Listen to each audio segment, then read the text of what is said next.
Late in autumn, 1883, Silas Pruitt stood at his gate and said 6 words no proud man wanted to say out loud.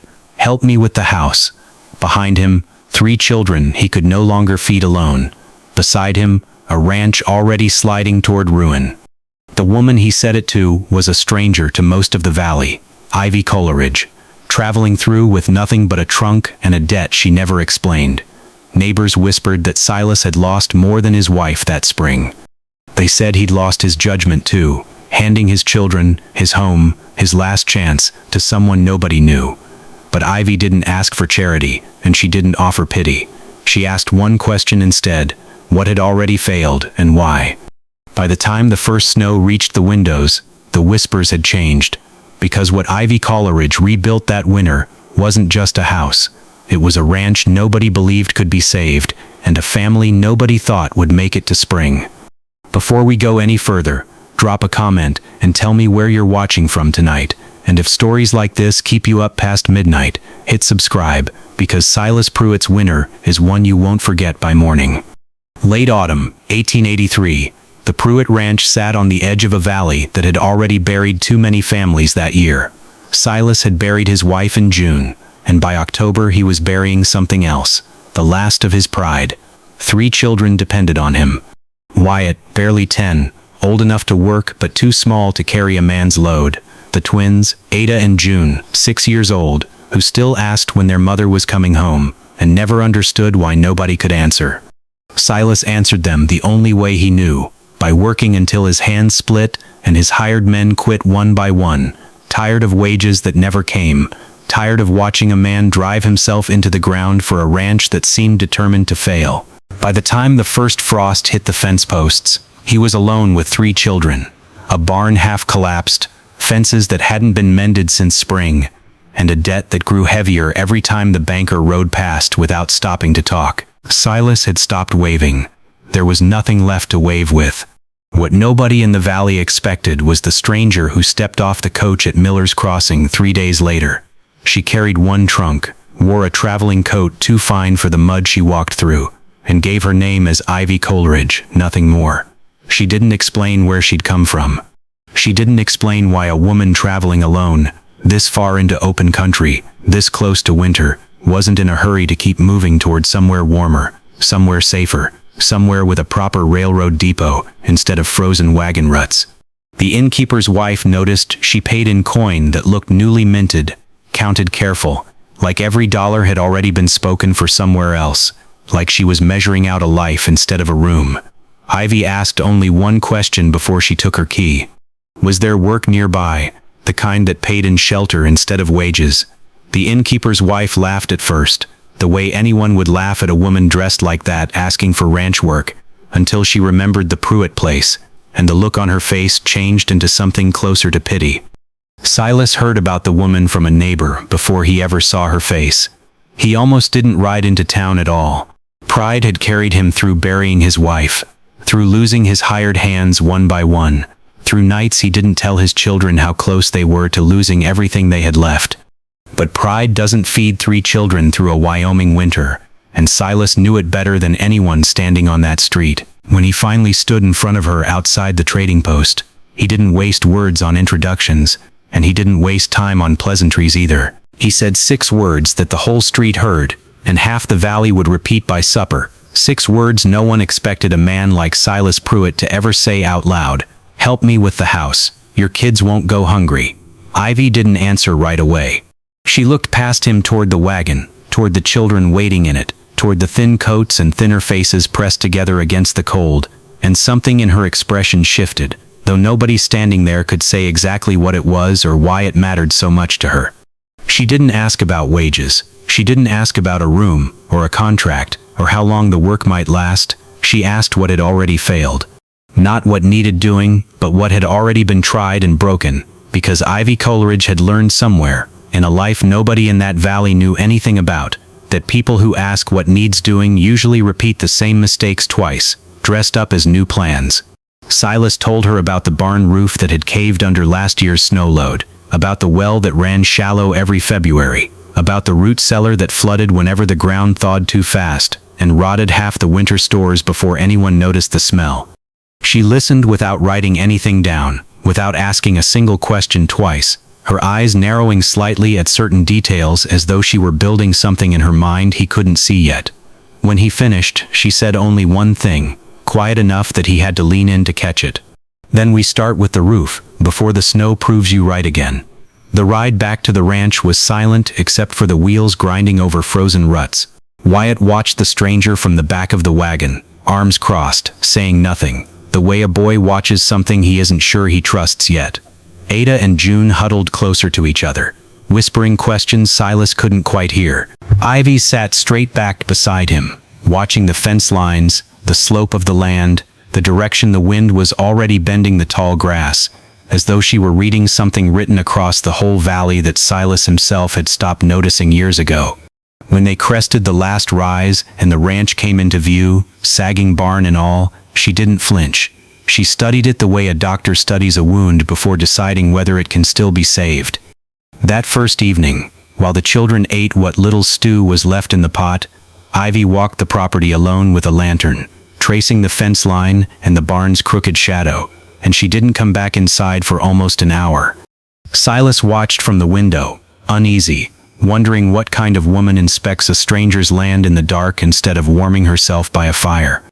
When she finally returned, her boots were caked with mud past the ankle, and she was carrying something small clenched in her fist, something she didn't explain and he didn't ask about, not yet. She simply set it on the table beside his father's old ledger, sat down across from him, and began asking questions no one else in that valley had ever thought to ask him. Not about his crops, not about his cattle, about what he was afraid of most, now that winter was 3 weeks away and closing fast. Silas answered honestly, because something about the way she asked made honesty feel like the only option left standing between him and one more sleepless night. He told her about the loan payment due before the first thaw, about the neighbor who'd already offered to buy the land cheap the moment Silas failed to make it, about the nights he lay awake counting how many days of feed remained in the barn instead of sleeping. Ivy listened to every word without interrupting, without softening her expression, and when he finished, she didn't offer comfort, and she didn't offer promises either, the way every other person in his life seemed eager to do while doing nothing at all. She simply opened her palm on the table, revealing what she'd carried in from the dark, a single rusted nail pulled from the collapsing barn wall, bent nearly in half from years of strain nobody had ever noticed or cared enough to check. She held it up to the lamplight, turning it slowly, and said quietly that this one nail was the reason his barn would fall before spring, unless he let her show him what nobody in this valley wanted to admit about the man they thought they already understood. Silas didn't sleep that night. He sat by the dying fire, turning the bent nail over in his fingers, the way Ivy had turned it, trying to see what she'd seen in a piece of rusted iron no bigger than his thumb, wondering how a stranger could look at his failing ranch for one afternoon and already understand it better than he did after 3 years of working it himself. By dawn, she was already outside, standing at the base of the barn with a length of rope and a borrowed ladder, studying the roofline the way a general studies a battlefield before the first shot is fired. She didn't wait for him to join her. She simply started climbing, and when Silas came out buttoning his coat against the cold, she called down without looking at him. Every nail in this wall was driven the same direction, against the grain instead of with it, and that single choice, made years before either of them stood there, was the real reason the roof had failed last winter and would fail again the moment enough snow gathered on top of it. Word travels fast in a valley that small, and by mid-morning, 2 neighbors had ridden past slow enough to stare openly at the woman balanced on a borrowed ladder. One of them, a rancher named Otis Kane, stopped his horse at the fence line and asked Silas, loud enough for Ivy to hear every word, whether he'd hired himself a carpenter or a fortune teller. Silas didn't answer. Ivy did, without climbing down, without even turning around to face him. She said the barn would tell Otis Kane the same thing it had told her, if he ever bothered to look up instead of laughing at things he didn't understand. Otis rode on, muttering something about desperate men doing desperate things, and Silas felt the old shame rise in his chest, the same shame that had kept him from asking anyone for help until there was nothing left to lose. But something about the way Ivy hadn't flinched, hadn't even paused her work for a single moment, made the shame feel smaller than it had in months. By the second day, the children had stopped watching from a distance and started following her instead, drawn in the way children are always drawn towards someone who treats their questions as worth answering. Wyatt held board steady while she measured twice and cut once, the way his father used to before the ranch swallowed every spare hour he had left to give. Ada and June trailed a little behind, carrying nails and a tin cup, counting them out loud, turning the work into a game nobody had asked them to play. Ivy never told them to stop, never treated their questions as a nuisance, and slowly Silas noticed something he hadn't seen since June, the sound of his children laughing at something other than a memory. He asked her that evening, carefully, where she'd learned to read a barn like a book most men couldn't even open. Ivy paused with a hammer still in her hand, and said only that she'd once lived somewhere structures failing meant more than losing property, and left it there, the way a door left open just enough to see the dark on the other side without stepping through it. 3 nights later, a letter arrived by Ryder, addressed not to Silas but to Ivy Coleridge, care of the Pruitt Ranch, and the writer didn't linger long enough to answer any questions about where it had come from. Silas watched her read it by lamplight, watched her jaw tighten and her hand go still around the paper, and for the first time since she'd arrived, something like fear crossed her face before she folded it away and slid it into her coat without a word of explanation. He didn't ask what it said. He'd learned already that Ivy answered questions in her own time, on her own terms, and pushing only closed the door faster than it had opened. But he noticed she checked the road twice that night before latching the door, and he noticed she slept, if she slept at all, in the chair nearest the window instead of the small room they'd made up for her at the back of the house. The following week brought the first real test, not of the barn, but of everything else Ivy had quietly begun repairing without announcing it to anyone. The well, the one that ran shallow every February. She'd had Wyatt help her clear a collapsed section nobody had noticed was blocking half its flow for years. The root cellar, the one that flooded every spring thaw and rotted half the winter stores before anyone caught the smell, she'd rerouted with a shallow drainage channel dug by hand over 2 freezing afternoons, her palms blistered raw beneath her gloves by the time it was finished. Silas offered to take over more than once. Ivy refused every time, not out of stubbornness, but because she said a job done halfway by 2 tired hands was worse than a job finished properly by 1 determined pair. Watching her work like that, day after day, without complaint, without asking for anything beyond a roof and a meal, Silas began to wonder exactly what kind of life had taught a woman to work like she had something to prove to nobody but herself. The banker rode out on a Thursday, the same banker who'd been riding past the Pruitt gate without stopping for weeks now, and this time he didn't ride past. He sat his horse at the gate and told Silas plainly that the note was due in 5 weeks, storm or no storm, and that nothing he saw happening on this property changed a single figure written in his ledger. Silas felt the familiar cold drop in his stomach, the one that had followed him since June, but Ivy stepped forward before he could answer. She asked the banker one question, calm and unhurried, whether he'd ever actually walked this land himself or only ever read about it on paper from behind a desk in town. The banker didn't answer. He turned his horse and rode back toward the settlement without another word, and Silas realized, watching him go, that he had no idea what Ivy Coleridge intended to do next, only that she intended to do something. That night, after the children were asleep, Silas finally asked her the question he'd been carrying since the letter arrived by Ryder 3 days before. Who was chasing her, and why had she chosen his ranch, out of every failing homestead scattered across that valley, to disappear into for the winter? Ivy sat across from him for a long moment before answering, the firelight moving across a face that had given away almost nothing since the day she stepped off that coach at Miller's Crossing. She told him that people in this valley had already decided who she was before she ever said a word, the same way they'd decided who he was the moment his hired hands walked off his land and left him alone with 3 children and a collapsing barn. Judging a person by the worst thing that had happened to them, she said, was the easiest mistake anyone could make and the hardest one to undo once it had already been made. If you've ever been judged before anyone bothered to hear your side of the story, tell me about it in the comments below, because Ivy Coleridge was about to find out exactly what that cost her, and so was Silas Pruitt, sooner than either of them expected. The answer came 4 days later, riding in on a lathered horse just before sundown, and it wasn't a letter this time. It was a man, and the way his horse moved told everyone watching that he'd pushed the animal hard the entire way, sparing nothing to arrive before dark settled over the valley. He introduced himself to Silas as Calder Voss, a name that meant nothing to anyone in the valley, but the moment Ivy stepped out onto the porch and saw his face, every ounce of color drained from hers. Silas watched something pass between them that had nothing to do with strangers meeting for the first time, something old and heavy that neither of them needed words to explain to the other.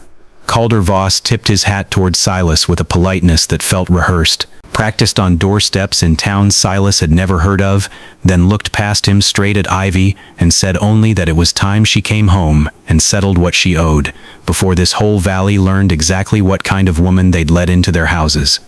Silas didn't know the details, not yet, but he knew enough to step between them without thinking twice about it, without asking permission from anyone, least of all a stranger who'd ridden 4 days just to make a woman flinch on someone else's porch. He told Calder Voss that Ivy Coleridge was working his land under his roof, and whatever business existed between them could wait until morning, when cooler heads and clearer light might settle it properly, away from the children now watching quietly from the doorway. Calder studied Silas for a long moment, the way a man studies competition he hasn't decided whether to take seriously. And then he laughed, low and unpleasant, and said Silas had no idea what he'd invited into his home. Ivy's voice cut through before Silas could answer. She said Calder Voss had already told his version of the story to 3 towns before this one, and every single time, the truth had eventually caught up to him, though never quickly enough to undo the damage his lies left behind in their wake. That night, once Calder had ridden off toward the settlement to find a bed for the night, Ivy finally told Silas everything she'd been carrying since the day she stepped off that coach at Miller's Crossing, with nothing but a trunk and a look on her face nobody could quite name. Her husband, she said, not Calder but a man named Thomas Coleridge, had died 2 winters ago, leaving behind debts nobody in their small Nebraska town had known existed until the creditors arrived at her door within a week of the funeral, before she'd even finished grieving properly. Calder Voss had been one of them, the loudest, the cruelest, insisting she'd hidden money that never existed, spreading word through every town she passed through afterward that she was a thief running from what she owed, a lie that traveled faster on horseback than any truth ever could.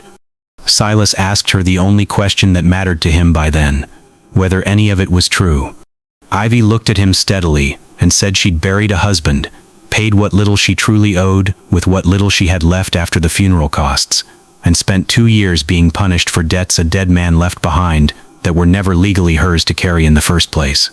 Silas believed her before she finished the sentence, and something about how easily the belief came surprised him more than the story itself had, more than he was ready to admit even to himself. He told her that a man who rides 4 days chasing a debt already settled isn't chasing money anymore. He's chasing the satisfaction of being right about someone, and Silas had met enough men like that in his own life to recognize the pattern instantly. Ivy didn't answer right away.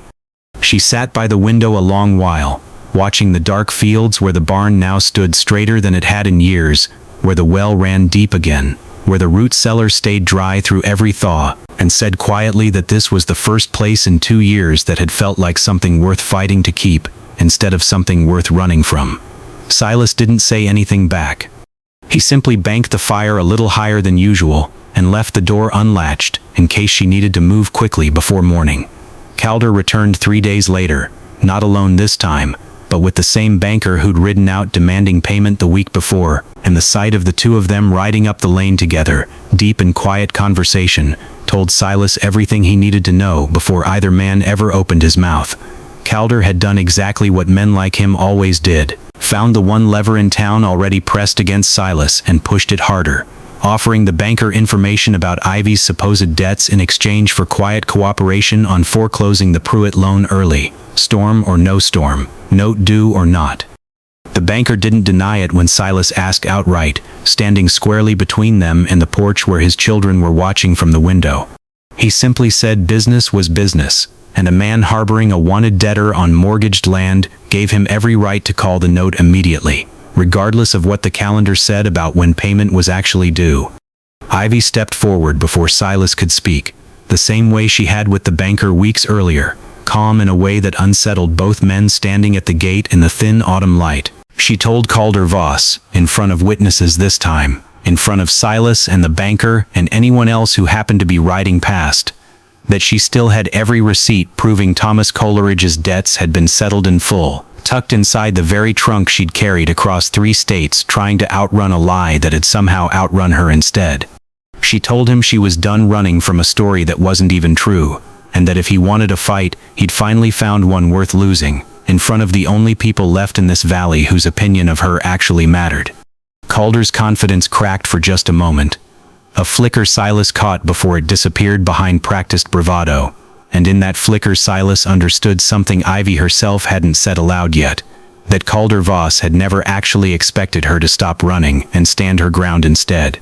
The banker cleared his throat and said none of this changed the fact that the note itself was still due, papers or no papers, storm or no storm, and gave Silas exactly 5 weeks from that morning to produce payment or vacate the property entirely, children and all. 5 weeks that had already been shrinking daily now felt like they were collapsing all at once, with a stranger's debt threatening everything Ivy had spent weeks quietly rebuilding, board by board, nail by nail, hour by exhausted hour, and Silas realized, standing there at his own gate, that saving his children from hunger might no longer be the hardest thing this winter demanded of him. Somewhere behind him, gray clouds had begun gathering low over the western ridge, thicker than any he'd seen since the season turned, the same clouds Wyatt would point out at supper that evening, tugging his father's sleeve and asking in a voice too calm for a boy his age whether that storm looked like the kind that stayed for one night, or the kind that stayed until it decided everything.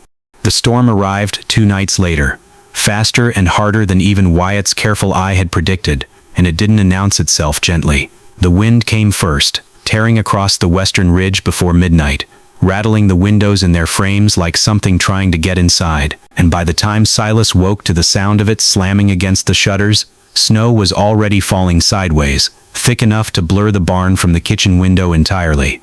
Ivy was up before him, moving through the house, checking latches, checking the fire, checking on the children with a calm that steadied everyone else in the room simply by existing in it. She'd lived through storms like this before, she told him quietly while pulling on her coat. Storms that didn't care how strong a man's pride was, only how carefully he'd prepared for the night ahead of time.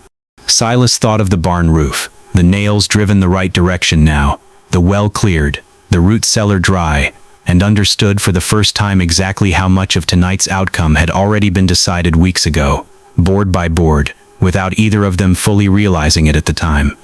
By the second hour, the wind had found every weakness the old barn still had left standing. A section of the north wall, one Ivy hadn't reached yet, one she'd marked for repair the following week and never got the chance to finish, began groaning under the pressure, loud enough to hear over the storm itself even through 2 closed doors. Silas grabbed his coat, ready to go out alone, but Ivy stopped him at the door with a hand on his arm and a question instead of an argument. Did he know exactly where the weak point was? Or was he planning to search for it blind in a blizzard that could kill a man in 20 minutes flat without ever finding him again? He didn't know, not exactly, and admitting that out loud cost him something he wasn't proud of. Ivy did know. She'd studied every board in that barn twice over during the weeks before, and together they went out roped at the waist, the same way Wyatt had watched his father tie off before, following her hand and her voice through snow so thick he couldn't see his own boots in front of him. They found the failure exactly where she said it would be, a support beam she'd flagged as sound enough for one more season, wrong by one hard winter she hadn't fully accounted for when she'd inspected it weeks before. Working fast, fingers going numb inside frozen gloves, they braced it with a spare beam Ivy had insisted on cutting weeks earlier, for no reason Silas understood at the time. One he'd questioned quietly and let go without argument, because arguing with her by then had stopped feeling worth the effort it cost him. That single unexplained decision, made on an ordinary afternoon nobody thought twice about, was the only reason the barn held through the worst hour of the storm, instead of collapsing entirely onto the animals sheltered inside it. When they finally stumbled back through the door, half frozen, hands raw, Wyatt was standing there with blankets already gathered, not waiting to be told what his father and Ivy would need the moment they walked back in from the dark and the cold. The storm held the valley hostage for 3 full days, and when it finally broke, the damage across the settlement told its own story without anyone needing to explain a single detail out loud. Otis Kane's barn. The same man who'd mocked Ivy from his saddle weeks earlier had lost half its roof entirely, the whole structure sagging under snow that had nowhere to go once the weak nails finally gave way beneath the weight they were never meant to hold.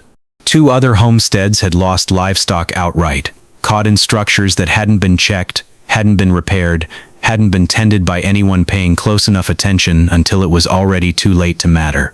The Pruitt barn stood exactly as it had before the storm began, roof intact, walls holding, animals warm and fed inside, and when neighbors rode out to check on each other once the roads cleared enough to travel, more than one of them stood outside that barn a long while before saying anything at all, hats in hand, studying the boards like they were trying to memorize something. The banker rode out again on the 5th day after the storm passed, and this time Otis Kane rode beside him instead of Calder Voss, though not for the reason anyone in that valley expected. Otis had watched his own roof cave in while the Pruitt barn stood untouched through the same wind, the same snow, the same brutal cold that had tested every structure in the basin without exception, and pride had never once kept a man warm through a night like that. He told the banker plainly, in front of Silas and Ivy both, that whatever work Ivy Coleridge had done on this property was worth more than anything written down in a ledger somewhere in town, and that calling the note early over some stranger's grudge would be the kind of decision this valley remembered for years, and not the good kind. The banker cleared his throat before answering the same question a second time, and said little in response beyond that, but he didn't mention the note again that day, and word soon reached Silas that Calder Voss had left the settlement entirely, once his one ally in town, quietly withdrew every promise he'd made him. Spring came slower than usual that year, but it came, and when it did, the Pruitt ranch looked nothing like the collapsing place Ivy had first walked onto with a lantern and a single bent nail clenched in her fist that first cold evening. The barn stood square and solid against the sky. The well ran clean and deep, deeper than it had in years by anyone's memory. The root cellar held a winter's worth of stores without a trace of rot, and Wyatt had learned enough working beside her that neighbors began asking whether the boy might help repair their own barns come autumn, paying him in coin like a grown man instead of a favor.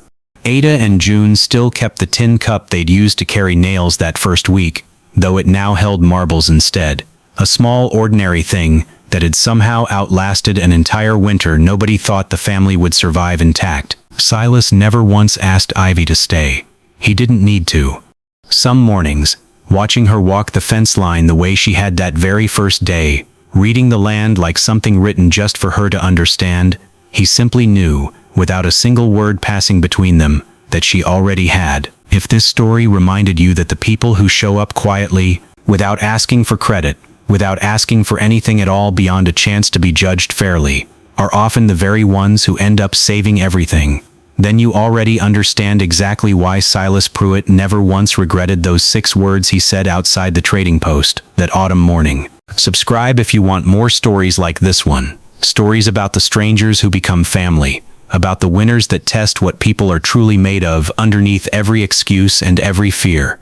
Because somewhere out there tonight, another Silas is standing at his own gate right now, cold and afraid, and too proud to admit it, deciding whether he's brave enough to ask for help before it's too late to matter.